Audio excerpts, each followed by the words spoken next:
La fin de la dynastie Shinawatra?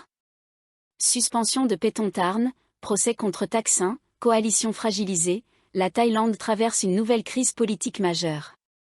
Entre ingérence de l'armée, décisions de justice et manœuvres d'élite, l'avenir de la dynastie Shinawatra semble plus incertain que jamais. Dans un pays de 70 millions d'habitants où quelques hommes suffisent à renverser des gouvernements élus, il n'y a ni stabilité, ni progrès, mais seulement tension et régression. La première ministre suspendue Paetongtarn Shinawatra attend le verdict de la Cour constitutionnelle, prévu le 29 août. Ses chances de survie politique sont minces. Son père, Thaksin Shinawatra, fait face à 2 procès, l'un pour diffamation présumée envers la monarchie, l'autre pour violation de ses conditions de détention après son retour d'exil. Un verdict défavorable pourrait le conduire en prison. Ainsi, l'ère de domination politique de la famille Shinawatra, qui a marqué la Thaïlande depuis 25 ans, semble toucher à sa fin. Le gouvernement avait tenté de stimuler l'économie par des mesures populaires, portefeuille numérique de 10 000 bahts, construction d'un pont terrestre stratégique, promotion du soft power local, accords bilatéraux. Mais rien n'a suffi à stabiliser la situation.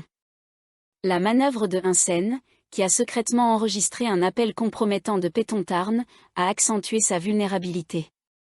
Elle a perdu la confiance de l'opinion publique et de ses alliés. La coalition gouvernementale s'est effondrée, laissant une majorité fragile. Le feu Thaï, désormais affaibli, mise sur Sheikh Kazem Nitiziri comme dernier recours. Mais ce candidat manque de notoriété et d'autorité. Il a peu de chances de rallier une majorité crédible. Face à lui, 2 rivaux en embuscade, Anutin Charnvirakul, du BUMGT, qui pourrait profiter d'un accord politique, et le général Prayut Chan-o-cha, ancien putschiste et membre du conseil privé, dont un retour serait risqué et controversé. L'ombre d'un nouveau scrutin plane, mais la dissolution de l'Assemblée reste incertaine. En attendant, l'armée et la justice conservent les rênes du pouvoir, dans un contexte aggravé par le conflit frontalier avec le Cambodge. La Thaïlande demeure prisonnière d'un cycle d'instabilité. Entre occasions manquées, stagnation économique et paralysie politique, le coût de cette inertie devient chaque jour plus lourd pour le pays. Le pays lance un programme inédit en Asie du Sud-Est, Tourist DigiPay. Un bac à sable crypto de 18 mois qui permettra aux voyageurs étrangers de convertir leurs actifs numériques en bas pour leurs dépenses sur place. Objectif, renforcer l'attractivité touristique et positionner la Thaïlande comme un hub régional de la finance numérique. Selon Binance TH et la Commission des opérations de bourse, ce système offre aux touristes un moyen simple d'utiliser leurs cryptos, en profitant de l'infrastructure de paiement thaïlandaise déjà très développée. Concrètement, il ne s'agit pas de payer directement en crypto-monnaie, mais de convertir ses actifs en bas, utilisables partout via les QR codes PromptPay. Un système rapide, pratique et sans espèces, qui protège aussi les commerçants de la volatilité des cryptos. Les grands acteurs du secteur s'impliquent, BitCub, Siam Commercial Bank, le ministère des Finances et même l'Office anti-blanchiment d'argent.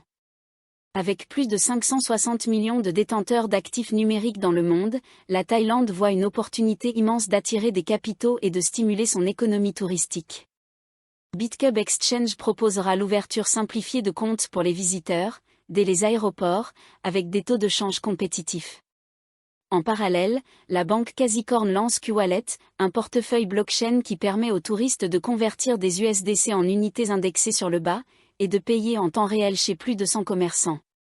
Ce projet pilote se poursuit jusqu'à fin 2025 et pourrait moderniser l'ensemble de l'écosystème financier thaïlandais. Avec Tourist DigiPay et QWallet, la Thaïlande veut imposer une nouvelle norme régionale et se positionner à l'avant-garde de l'économie numérique mondiale. La consommation de café explose en Thaïlande. Le marché atteint désormais 65 milliards de bahts en 2025, en hausse de plus de 8% par rapport à l'année précédente. Les Thaïlandais boivent de plus en plus de café, plus de 340 tasses par an pour les consommateurs réguliers, soit une moyenne nationale de 180 tasses par habitant. Une tendance qui suit le marché mondial, estimé à 269 milliards de dollars en 2024 et attendu à près de 370 milliards d'ici 2030. Le secteur thaïlandais du café se divise en 2 grands pôles, la production, avec la culture des grains et les boissons prêtes à boire, et la distribution. Ensemble, Ils ont généré plus de 3,45 milliards de bahts de revenus en 2024. Mais l'avenir se joue surtout dans le café de spécialité. Les consommateurs recherchent des cafés fraîchement moulus, uniques, et les nouvelles marques devront miser sur une identité forte et des stratégies marketing innovantes pour se démarquer. La Thaïlande se prépare ainsi à devenir un acteur majeur de la culture et de la consommation de café en Asie. Un touriste russe se noie en sauvant sa petite amie à Phuket. Un bain de minuit a tourné au drame le 21 août. Denis Nonankov, 35 ans, s'est sacrifié pour repousser sa compagne, Kamila Sharipova, 24 ans, vers le rivage après qu'une puissante vague les a emportés au large. La jeune femme a survécu, mais son compagnon a disparu sous les eaux. Les recherches ont été rendues difficiles par la mer agitée et les vents violents. Plus de 10 sauveteurs ont été mobilisés dès le lendemain. Vers 15 heures, le corps de Denis a finalement été retrouvé rejeté sur la plage, près du lieu de l'accident.